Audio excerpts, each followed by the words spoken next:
नमस्कार मित्रांनो, स्वागत आहे तुमचं माझ्या यूट्यूब चॅनलवरती ज्याचं नाव आहे मास्टर टेक कोडिंग. या व्हिडिओमध्ये आपण बघणार आहे नेस्टेड इफ स्टेटमेंट. मग आता कशा पद्धतीने वर्क करतोय तो आपण बघूया.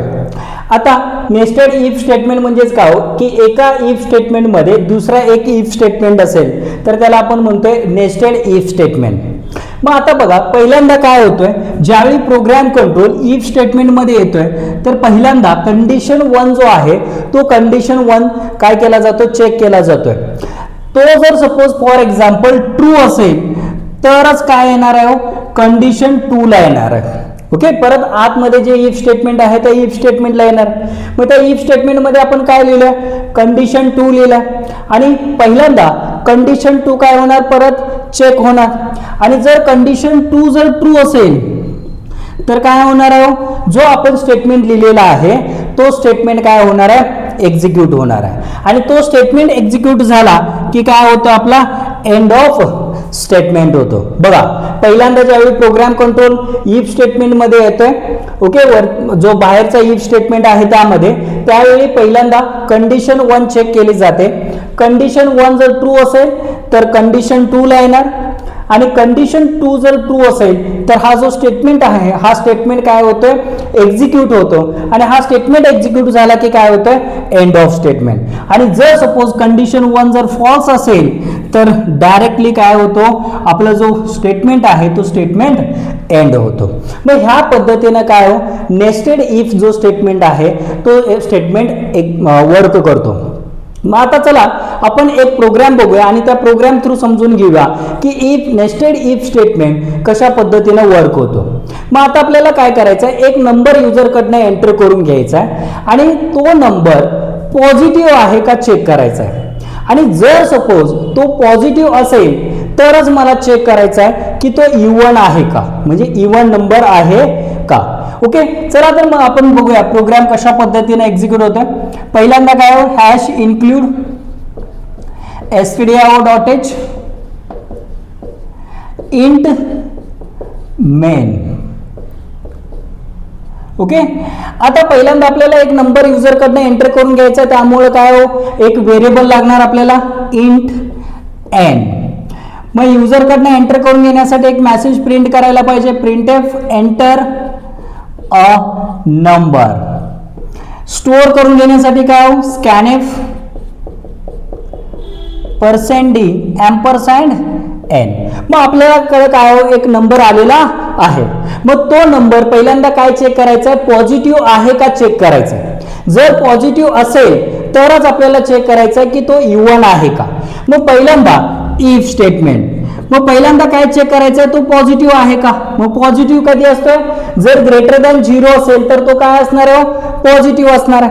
मग जर सपोज तो पॉझिटिव्ह असेल तर मला काय चेक करायचं आहे, इफ तो इव्हन आहे का, म्हणजे इव्हन नंबर आहे का.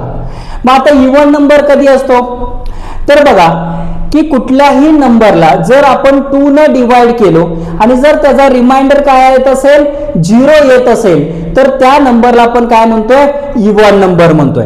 म्हणजेच काय की एंड मॉड कशासाठी यूज करतोय आपण, मॉड्युलस कशासाठी यूज करतोय, रिमाइंडर फाइंड आउट करण्यासाठी. कुठल्याही नंबरला 2 न डिवाइड केला आणि जर रिमाइंडर काय येत असेल, 0 येत असेल तर तो काय असतोय, इव्हन नंबर असतोय.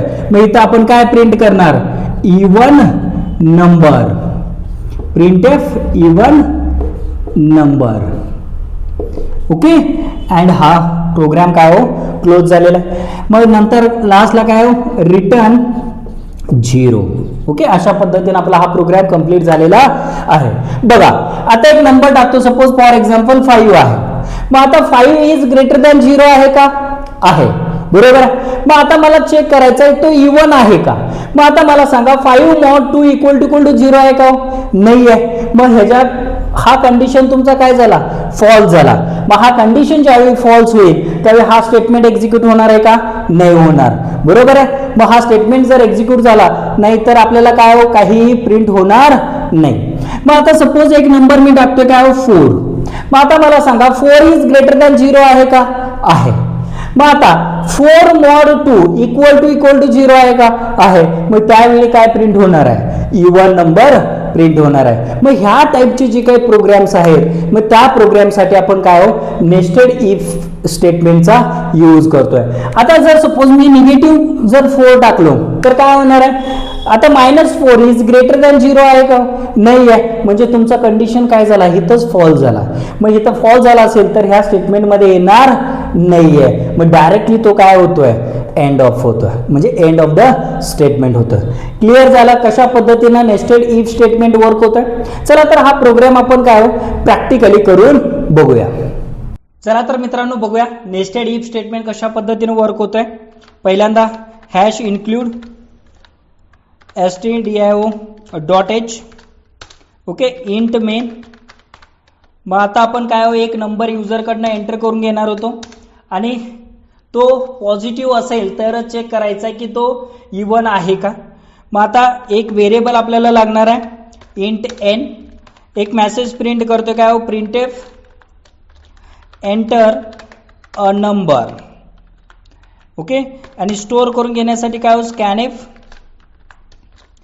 %d comma ampersand N okay. आता मला चेक करायचं आहे की तो पॉझिटिव्ह आहे का. मग if N is greater than 0 जर सपोज असेल तर तो काय असणार आहे पॉझिटिव्ह असेल. आणि जर तो पॉझिटिव्ह असेल तर मला चेक करायचं की तो इव्हन आहे का.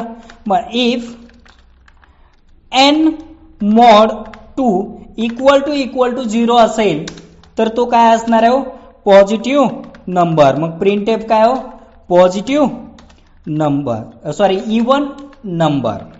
Even number okay. ह्या पद्धतीने आपल्याला काय प्रोग्राम लिहायचा होता रिटर्न 0 ओके. चला आता प्रोग्राम सेव्ह करतो आणि रन करूया की कशा पद्धतीने आउटपुट येतोय.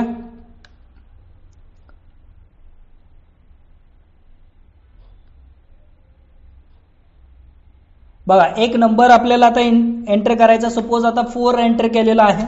बघा इव्हन नंबर हा तुमचा काय झालेला प्रिंट झालेला आहे. परत एकदा रन करूया. सपोज आता फॉर एक्झाम्पल मी आता काय करतोय -5 एंटर करतोय.